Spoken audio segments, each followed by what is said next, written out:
Milhões de pessoas ao redor do mundo anelam a segunda vinda de Jesus. E verão que este mundo é um Titanic que se precipita a um iceberg. E clamam ao Senhor, salva-nos. Esse é o clamor de muita gente que clamam pela volta de Jesus. Mas poucos se dão conta do que realmente deve acontecer antes que Cristo possa vir pela segunda vez. As palavras de Jesus em Mateus 24:14 nos lembram que Jesus é misericordioso, de modo que ele não virá até que todos tenham tido o privilégio de ouvir a mensagem do Evangelho, que é o único que pode prepará-los para a segunda vinda. São palavras familiares para vocês, e este Evangelho do Reino será pregado em todo o mundo em testemunho a todas as nações. Então virá o fim. E diz em Apocalipse 14, de 6 a 12, que fala de 3 anjos que proclamam o Evangelho a toda nação, tribo, língua e povo. Isso simboliza a obra de uma igreja que foi confiada por Cristo, que é o Evangelho, as boas novas de salvação para ser proclamada a todo mundo. E temos também Apocalipse 18, que descreve a obra de outro anjo que vem reforçar a obra dos 3 anjos. Se trata de um 4º anjo que se une aos 3 anteriores. Diz em Apocalipse 18:1, e a terra foi iluminada com a sua glória. Virá então a advertência final, a proclamação final do Evangelho, que mostra o juízo final, e assim Jesus poderá voltar. Se chama juízo pré-advento, antes do retorno de Jesus. Mas antes que a igreja possa ser fortalecida para proclamar tal mensagem, em nível mundial deve vir a bênção da chuva serôdia, o derramamento do Espírito Santo que corresponde a esse 4º anjo de Apocalipse 18. E a isso eu quero relacionar João 16:8. Que ao falar do Espírito Santo, Jesus disse o seguinte, e quando ele vier, convencerá o mundo do pecado. Mas, se ligamos isso com a chuva serôdia, vemos uma mensagem própria do dia da expiação.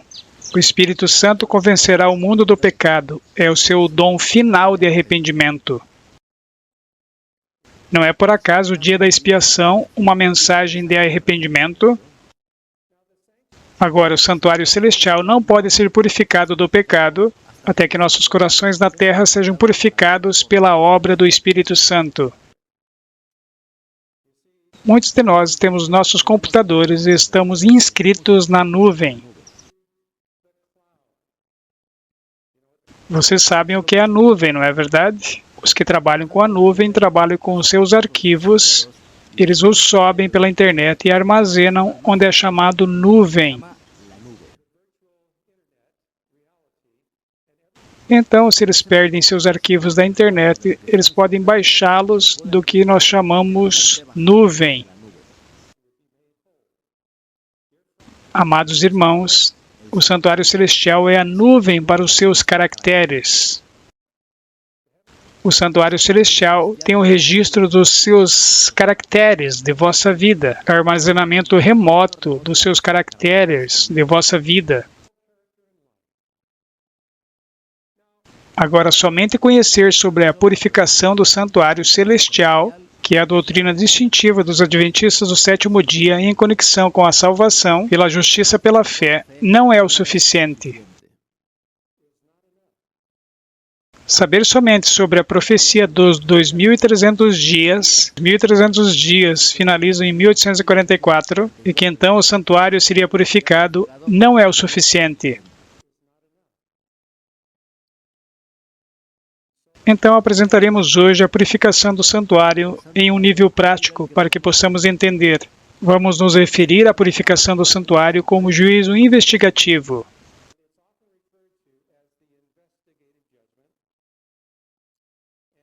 Essa expressão, juízo investigativo, não aparece na Bíblia. Tampouco aparece na Bíblia juízo pré-advento. mas ambas expressam uma verdade que está em Daniel 7 e Daniel 8.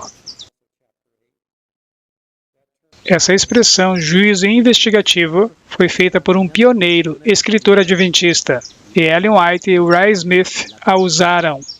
Ela usou no grande conflito, e para alguns de nós, ou quem sabe para muitos, produz terror no coração em pensar que agora mesmo está se realizando uma investigação sobre nossas vidas. Desde então, há muitos quadros que têm atraído a nossa atenção, com a cena dos crentes indefesos diante do trono de Deus que está julgando com os 10 mandamentos.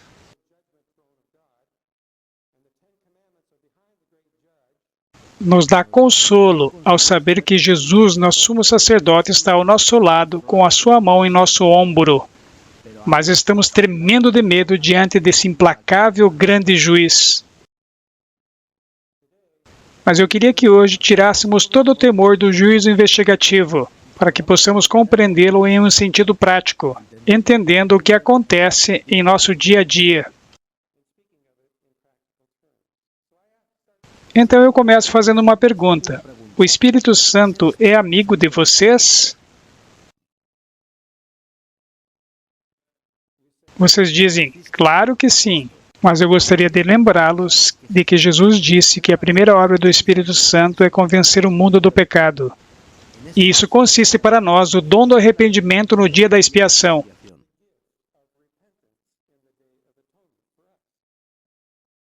Agora, é divertido sermos convencidos dos nossos pecados pessoais? Vamos considerar assim. Você vai ao médico, ele pede exames e verifica que você está com uma doença terminal. A questão é que você não se sente doente, você se sente saudável. Você não se preocupava com a sua saúde até que foi ao médico e recebeu o seu diagnóstico. Mas o médico confirma a você de que, a menos que você tome medidas, acontecerá algo grave. Isso não é nada divertido. O médico é o seu amigo. Está ao seu lado. Ele não está mentindo. Agora, suponha que o médico tenha muitos pacientes, todos eles com uma doença terminal, que não querem admitir que têm. E suponha que todos eles rejeitam o conselho do médico para fazer algo, mesmo sabendo que o médico é genuinamente seu amigo. O médico estaria feliz sabendo que todos os seus pacientes rejeitaram seu conselho? Com certeza não estaria. Seria possível pensar em um paciente preocupado com a reputação e a felicidade do seu médico? Alguma vez vocês pensaram em fazer feliz o seu médico? Os pacientes estão sendo guiados pelo pensamento do eu primeiro. Poucos perguntam para o médico, como o senhor está hoje? Eles pensam em seu bem-estar, se sentem felizes. Poucos vão ao médico interessados na vida dele. Alguém se preocupa com o médico de que ele possa ser demitido de sua obra. As boas novas é que o Espírito Santo é o nosso médico. Ele está convencendo o mundo do pecado, isto é, a você e a mim. As más notícias é que a maioria de nós, mesmo necessitando de ajuda, rejeitamos suas tentativas de nos convencer do pecado. E assim Satanás espera que, finalmente, o Espírito Santo seja desacreditado ao fazer parecer sua obra um grande fracasso. A esperança final de Satanás é que o povo de Deus rejeite também a reprovação do Espírito Santo e, assim, participe da ruína geral que se aproxima de toda a terra. Mas há melhores razões de escutar a convicção do pecado do que a preocupação por nossa própria salvação. Porque o Espírito Santo é o representante de Cristo. A sua obra é convencer o mundo do pecado, da justiça e do juízo.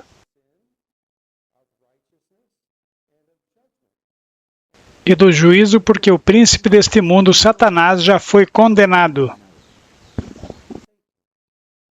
E ao escutar e receber sua reprovação, abandonando o pecado do qual o Espírito Santo te dá convicção, você está honrando a Cristo em sua última batalha desse milenar grande conflito contra Satanás. Pode ver que o Espírito Santo é o seu amigo. Seja também amigo dele. Dê graças por sua obra. Depois de ter sido crucificado, Cristo deixou o planeta. Por quê? Porque pelo crime do Calvário, a humanidade deixou Cristo fora deste mundo. Por isso teve que ir e abandonar este mundo, pelo crime da humanidade ao crucificá-lo. Mas Deus amou o mundo de tal maneira que deu o Espírito Santo no lugar de Jesus. Não abandonou o mundo, deu ao mundo o Espírito Santo para convencer do pecado, da justiça e do juízo. E isso foi possível somente por uma poderosa razão, somente uma. Enquanto estava sendo assassinado, Cristo estava pedindo o seguinte: Pai, perdoa-os, porque não sabem o que fazem. E o Pai perdoou ao mundo e assim aceitou a oração de Jesus na cruz. E isso tornou possível que Jesus desse o dom do Espírito Santo à humanidade, a cada um dos habitantes deste planeta. Paulo disse que os poderes terrenais, municipais, estaduais, etc., são decretados por Deus. Em outras palavras, não poderia conduzir essa obra de um modo mais seguro, a não ser que o Espírito Santo estivesse no mundo restringindo o mal que fermenta os corações de todos aqueles que estão em inimizade contra Deus. Mas agora, quando a humanidade entra em acordo para extinguir o Espírito Santo, e vemos que isso está acontecendo, não é verdade? O que acontecerá? Assim, como podemos saber que temos recebido o Espírito Santo? Porque há um inimigo que quer nos confundir. E no grande dia final haverá uma multidão surpresa ao ouvir Jesus dizer: Nunca vos conheci. Eles protestarão dizendo: Diante do Senhor temos comido e bebido, e nas nossas praças ensinastes, mas ele lhes dirá: Eu não sei de onde vocês são, apartai-vos de mim, todos vocês praticantes da maldade. Ali haverá choro e ranger de dentes. Lucas 13, de 26 a 28. Mas o que deu errado? Estas pessoas estavam tão confiantes em uma experiência que para elas tinha sido formidável, mas elas tinham sido enganadas. A verdade é que a mera emoção ou mero êxtase pode ser produzida pelo consumo de drogas, por dança ou pelo barulho de uma bateria, mas isso não o leva a receber o Espírito Santo de Jesus.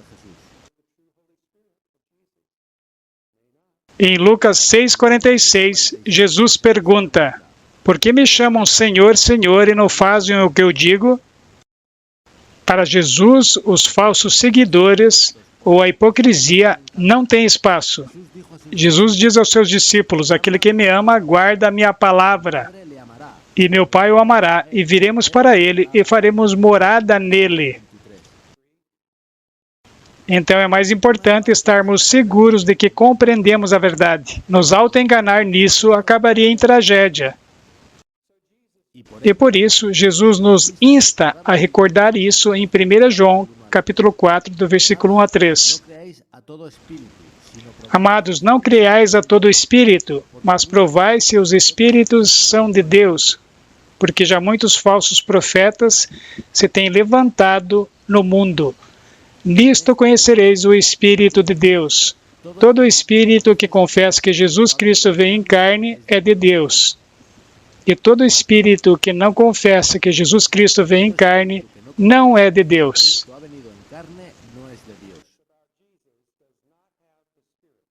Em outras palavras, há um verdadeiro Espírito Santo e, amigos, há uma astuta falsificação do Espírito Santo. E precisamos compreender isso e distingui-los. O Espírito Santo ensina de um Jesus que veio muito próximo a nós, que veio na carne e por seu amor nos ensina a obedecer os seus mandamentos.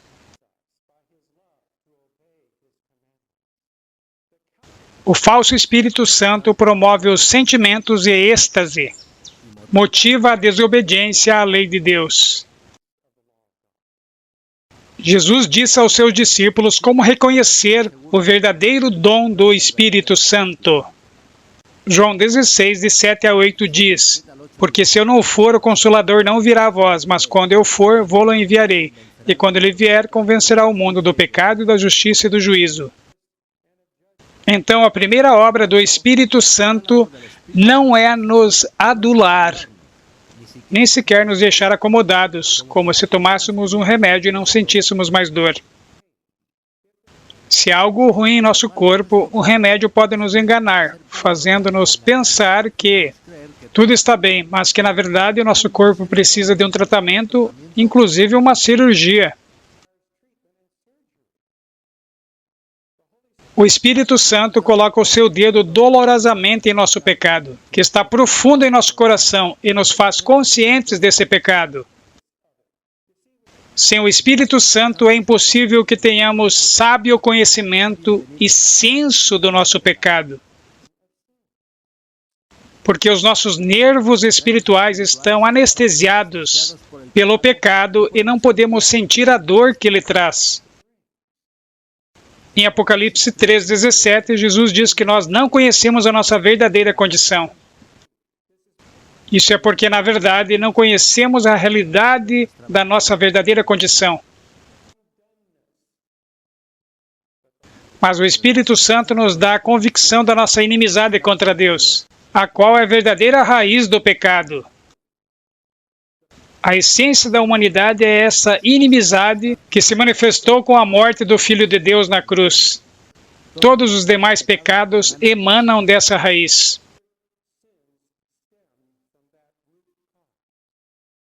E no dia de Pentecostes, os discípulos disseram a verdade à multidão que ali se encontrava. Atos 2:36 diz assim: Saiba, pois, com certeza toda a casa de Israel, que a esse Jesus, a quem vós crucificastes, Deus o fez Senhor e Cristo. Quando o povo soube disso, ficou profundamente preocupado. E perguntaram a Pedro e aos outros apóstolos: Que faremos, homens e irmãos? Aquela foi uma genuína convicção do pecado produzida pelo Espírito Santo.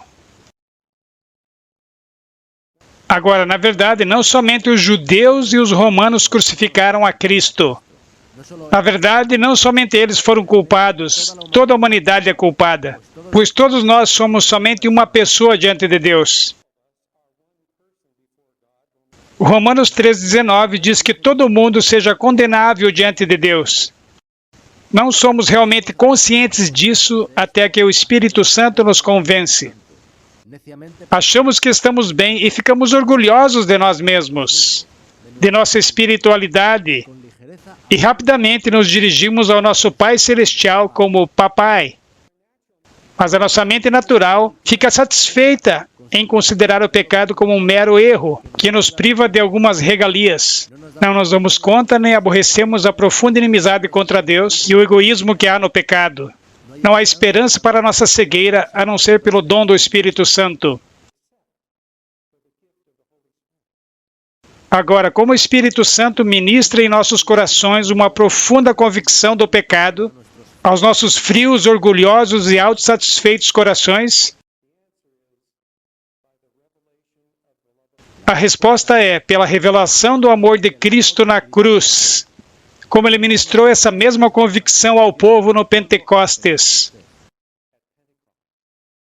Podemos lavar um vestido ou uma camisa branca, que ela está limpa, que está branca, então a estendemos para que ela se seque. Esse então cai neve. Podemos ver que o que pensávamos que era branco parece um desluzido cinza. O profeta Isaías pensava que ele era bom, uma boa pessoa. Estava satisfeito com ele mesmo, até que teve uma visão da santidade de Deus. Então ele disse: ai de mim, pois estou perdido, porque sou um homem de lábios impuros e habito no meio de um povo de impuros lábios. Os meus olhos viram o Rei, o Senhor dos exércitos. Até que recebamos o dom do Espírito Santo, até que isso aconteça, nunca teremos uma verdadeira conversão do coração. Continuaremos nos considerando bons. Falando de um povo orgulhoso e satisfeito consigo mesmo, Jesus disse isso em Mateus 9:12. Não necessitam de médicos os sãos, mas sim os doentes. O único povo que ele veio curar é aquele que estava enfermo. O único povo que ele veio alimentar é aquele que estava passando fome. O único que lhe dá a água da vida é aqueles que têm sede. Ninguém pode ser orgulhoso e ser verdadeiramente sábio, nem pode estar satisfeito consigo mesmo e ainda ser sábio. Quando estamos cheios de autossuficiência, nem sequer começamos a viver ainda. Somente existimos em um paraíso de tolos. A visão da cruz de Jesus nos ministra a vida eterna hoje, se a recebemos com humildade. E nela vemos que não temos nenhuma justiça própria. Ela é 100% imputada por Jesus Cristo. Ao contemplar a cruz, os nossos olhos cegos são abertos e vemos quão nus estamos em sua presença. Ouçam como o apóstolo Paulo, que entendeu essa verdade, orou por nós. Efésios 3,14 diz assim: por causa disto me ponho de joelhos perante o Pai de nosso Senhor Jesus Cristo, para que Cristo habite pela fé nos vossos corações, a fim de, estando arraigados e fundados em amor, poderdes perfeitamente compreender com todos os santos qual seja a largura e o comprimento e a altura e a profundidade, e conhecer o amor de Cristo, que excede todo entendimento, para que sejais cheios de toda a plenitude de Deus. O centro das boas novas de Jesus constituem as dimensões gigantescas do amor ágape. Essa é a realidade mais gloriosa que jamais pudemos conhecer. Paulo escreveu em 1 Coríntios 13, de 1 a 3, ainda que eu falasse as línguas dos homens e dos anjos e não tivesse amor, seria como metal que soa ou como sino que tine. E ainda que tivesse o dom de profecia e conhecesse todos os mistérios e toda a ciência, e ainda que tivesse toda a fé, de maneira tal que transportasse os montes e não tivesse amor, nada seria. E ainda que distribuísse toda a minha fortuna para sustento dos pobres, e ainda que entregasse o meu corpo para ser queimado, e não tivesse amor, nada disso me aproveitaria. Isso significa, amigos, que podemos dizer não a toda tentação, se é interna ou externa, e dizer sim ao Espírito Santo. Significa que podemos nos converter verdadeiramente à obediência à lei de Deus. De maneira que podemos dizer como Cristo: deleito-me em fazer a tua vontade, ó Deus meu. Sim, a tua lei está dentro do meu coração. Isso não significa uma pura perfeição da carne. O pecado tem a ver com a sua vontade, sua escolha e sua intenção. Com relação a isso, Ellen White diz em Testemunhos para a Igreja, volume 5, página 177.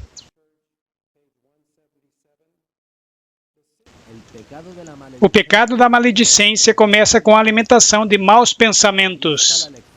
Aí está a lição: alimentar. Um pensamento impuro tolerado, um desejo pecaminoso acariciado, e a pessoa é contaminada e sua integridade comprometida. Se não quisermos cometer pecado, temos de evitar seu princípio. Novamente a lição. Cada emoção e desejo tem de ser mantido em sujeição à razão e à consciência. Todo pensamento pecaminoso tem de ser instantaneamente repelido. Novamente a lição. Nenhum homem pode ser forçado a transgredir. É preciso primeiro obter seu próprio consentimento. A pessoa tem de propor-se a praticar o ato pecaminoso antes de a paixão poder dominar a razão ou a iniquidade triunfar sobre a consciência. A tentação, por forte que seja, nunca é desculpa para o pecado. Lutero disse sabiamente que não podemos evitar que os pássaros sobrevoem em nossas cabeças, mas podemos evitar que façam ninhos em nossas cabeças. O Senhor não nos pede mais do que fez o nosso Salvador.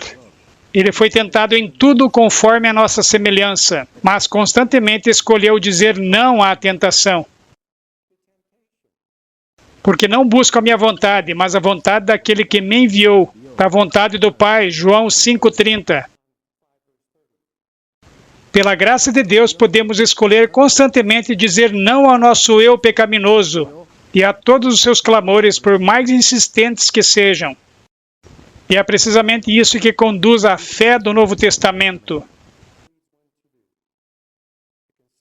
Considerar a Cristo contínua e inteligentemente como Ele realmente é, transforma o crente em um perfeito cristão, pois pela contemplação somos transformados.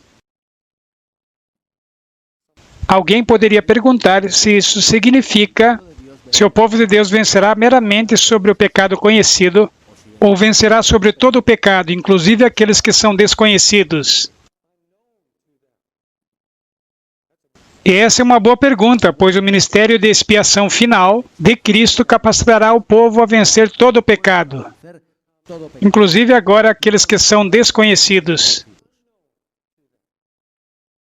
Os dois maiores pecados de toda a história eram desconhecidos.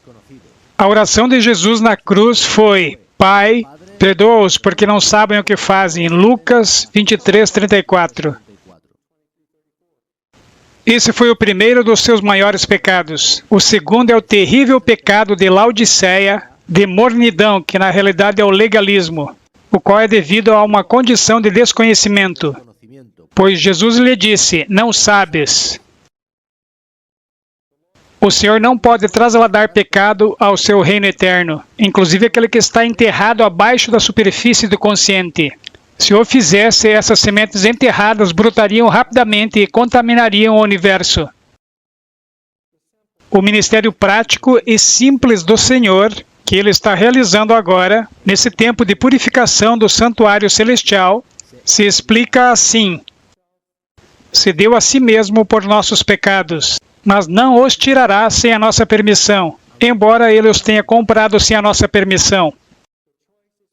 Sempre será a minha escolha se eu prefiro conservar os meus pecados do que a ter Jesus. Então, daqui em diante, pode haver alguma dúvida em seguir com algo que Deus me mostra que é pecado? Seguirás com ele quando ele é mostrado? Quando o pecado lhe é mostrado, diga: prefiro ter a Jesus do que a isso. Simplesmente diga ao Senhor: Senhor, eu faço a escolha agora. Eu escolho o Senhor. Acabou, eu tenho algo melhor.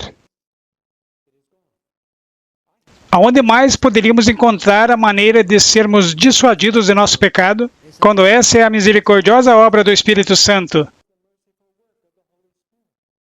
Alguns encontraram alguma maneira, mas o Espírito de Deus contribuiu com algo que nunca haviam visto antes. Mas o Espírito de Deus foi mais profundo do que nunca, e revelou coisas que nunca haviam visto antes.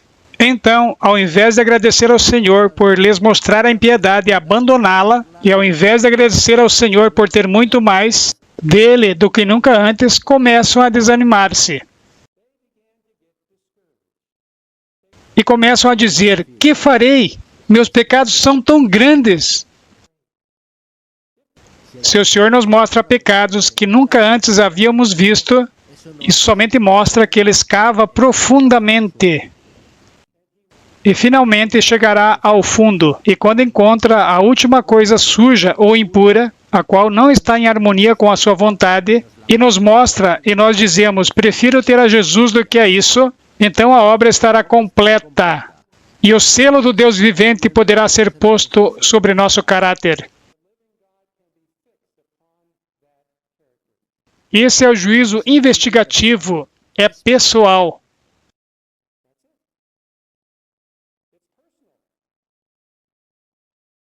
O que prefere ter? A completude, a perfeita plenitude de Jesus Cristo, ou ter menos do que isso, com alguns de vossos pecados encobertos que nunca cheguem a conhecer? Como poderia ser revelado em nós esse selo de Deus, que é a marca do seu caráter perfeito, quando há pecados em nós? Deus não pode colocar em nós o selo do seu perfeito caráter se ele não estiver em nós. Por isso, ele tem que escavar bem profundo, até lugares bem ocultos que nunca havíamos suspeitado, porque não podemos conhecer o nosso coração sem o Espírito Santo. Ele purificará o nosso coração e levará para a luz até o último vestígio de maldade. Permita ao Espírito Santo que continue o seu trabalho, permita que continue sua obra de busca. Se o Senhor tirasse os nossos pecados sem que nós os conhecêssemos, que bem isso nos faria? Isso simplesmente seria fazer de nós máquinas. Nós somos instrumentos com uma inteligência, não como uma picareta ou uma pá. Nós seremos usados pelo Senhor, deixando-o fazer as nossas escolhas. Esse é o juízo investigativo. É algo pessoal com o Espírito Santo, para mim e para vocês. E é isso que fala o apóstolo Paulo em Hebreus 9,14, que passo a ler agora. Diz assim: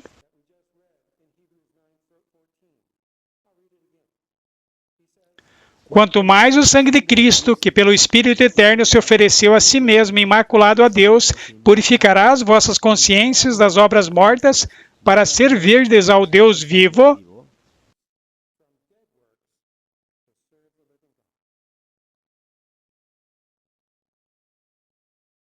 Ellen White apoia firmemente esse conceito. Ela disse isso. As suas circunstâncias que mudam periodicamente, se não diariamente, têm servido para mostrar os novos defeitos do seu caráter. Isso aconteceu com vocês algumas vezes, certo? Acontece algo inesperadamente e, lamentavelmente, a impaciência aparece novamente. O rosto fica avermelhado e a impaciência aparece nessa nova situação. Isso simplesmente aparece para mostrar os defeitos que já estavam em nós. O Espírito Santo simplesmente permitiu que saíssem para a superfície e eles estavam lá, escondidos. A citação segue dizendo: mas não se revela nada a não ser o que estava em vocês. Ele busca em cada compartimento da mente, detectando todo auto-engano oculto. Em outra citação, ela diz: cada um possui traços de caráter, todavia ignorados, e que devem ser postos em evidência pela prova. A purificação do santuário detecta pecados desconhecidos. Deus revela os defeitos escondidos, o maquinário moral do coração. Ao acabar o grande dia da expiação, a igreja remanescente estará plenamente consciente da pecaminosidade da sua vida. Assim que o ministério do santuário purifica o coração de pecados que antes eram desconhecidos. A crucifixão de Cristo é o pecado mais profundo e inconsciente da humanidade.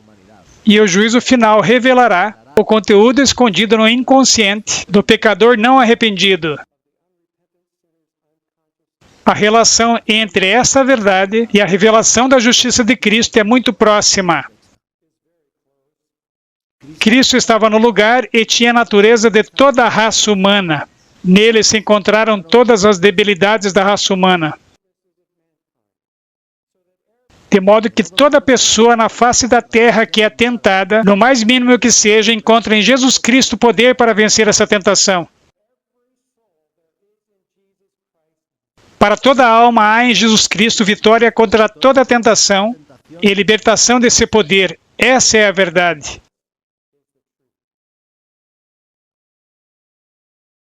Com certeza, algumas vezes vocês já disseram, mas se Jesus perdoa os seus pecados, Ele não os joga no fundo do mar e se esquece deles? Miqueias 7,19 diz que, quando confessamos os nossos pecados, o Senhor promete jogar no fundo do mar todos os nossos pecados. Se um barco se afunda no fundo do mar, se perde para sempre. Mas se desaparece da vista, não significa que desaparece da mente. Se Deus lança todos os nossos pecados no fundo do mar, por que deveríamos ter um juízo investigativo? Isso parece paradoxal. Vamos ver e com isso vamos terminar. Na época de Miqueias, se afundasse um navio no oceano, ele desaparecia das mentes para sempre. Mas hoje não seria igual, pois há um grande negócio para aqueles que mergulham para investigar navios afundados no oceano.